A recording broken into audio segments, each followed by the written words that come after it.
খুশির খবর, মালয়েশিয়ায় সরাসরি পাসপোর্ট পেলেন ১৫০০ বাংলাদেশি। বিস্তারিত জানতে ভিডিওটি শেষ পর্যন্ত দেখুন।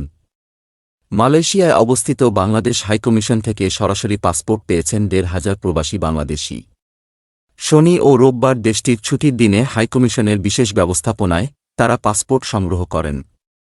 দেশটিতে চলমান বৈধকরণ রিক্যালিব্রেশন ২.০ প্রক্রিয়ার আওতায় প্রবাসী বাংলাদেশিরা যেন বৈধকরণ কর্মসূচিতে অংশ নিতে পারে সেই লক্ষ্যে বিজ্ঞপ্তি প্রকাশ করে দ্রুত পাসপোর্ট ডেলিভারির নির্দেশনা দিয়ে আসছে হাইকমিশন। হাইকমিশনের পাসপোর্ট ও ভিসা উইংয়ের প্রথম সচিব মিয়া মোহাম্মদ কেয়াম উদ্দিন জানান, মালয়েশিয়ায় নিযুক্ত বাংলাদেশের হাইকমিশনার মো.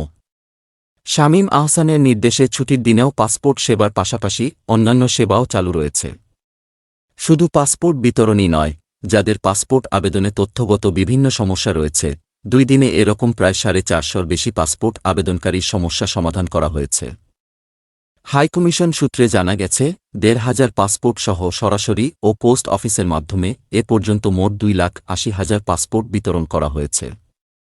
এছাড়া আগামী ৩০ ও ৩১ মার্চ দেশটির জোহর প্রদেশে অগ্রণী রেমিট্যান্স হাউস থেকে স্থানীয় সময় সকাল ৯:৩০ থেকে বিকেল ৩:৩০ পর্যন্ত পাসপোর্ট বিতরণ ও কনসুলার সেবা দেওয়া হবে। সেক্ষেত্রে ২-৫ মার্চের মধ্যে আবেদনকারীদের আবেদন করতে হবে। পাসপোর্ট নির্ধারিত স্থান থেকে সংগ্রহের জন্য লিঙ্কে গিয়ে অনলাইন অ্যাপয়েন্টমেন্ট গ্রহণ করতে হবে। অ্যাপয়েন্টমেন্ট ব্যতীত পাসপোর্ট বিতরণ সম্ভব হবে না বিধায় নির্ধারিত তারিখের পূর্বেই অ্যাপয়েন্টমেন্ট নিতে হবে। পাসপোর্ট ডেলিভারির জন্য বিদ্যমান পোস্ট অফিসের সার্ভিসটিও একই সাথে চালু থাকবে।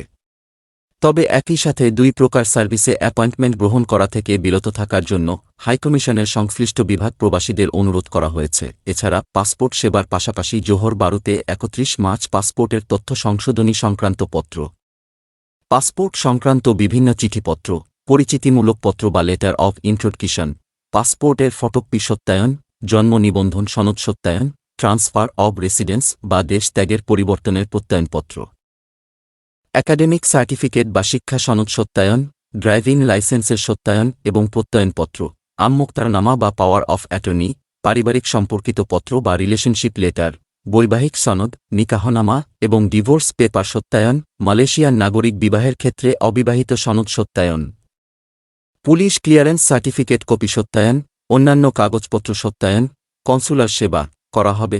হাইকমিশনের পাসপোর্ট ও ভিসা উইংয়ের প্রথম সচিব মিয়া মোহাম্মদ কেয়াম উদ্দিন বলেন, মালয়েশিয়ায় নিযুক্ত বাংলাদেশের হাইকমিশনার শামীম আহসানের নির্দেশে ছুটির দিনেও পাসপোর্ট সেবার পাশাপাশি অন্যান্য সেবাও চালু রয়েছে। শুধু পাসপোর্ট বিতরণই করা হয়নি, পাসপোর্ট আবেদনে তথ্যগত বিভিন্ন সমস্যা রয়েছে। এরকম প্রায় ৪৫০র অধিক পাসপোর্ট আবেদনকারীদের সমস্যা সমাধান করা হয়েছে। উল্লেখ্য, পাসপোর্ট নির্ধারিত স্থান থেকে সংগ্রহের জন্য অনলাইন অ্যাপয়েন্টমেন্ট গ্রহণ করতে হবে। অ্যাপয়েন্টমেন্ট ব্যতীত পাসপোর্ট বিতরণ সম্ভব হবে না। এক্ষেত্রে উল্লেখযোগ্য সমস্ত রকমের কাগজপত্র ঢাকার পররাষ্ট্র মন্ত্রণালয় এবং আইন মন্ত্রণালয় থেকে সত্যায়িত করে কনসুলার টিমের নিকট জমা করতে হবে বলে হাইকমিশনের এক বিজ্ঞপ্তিতে জানানো হয়েছে।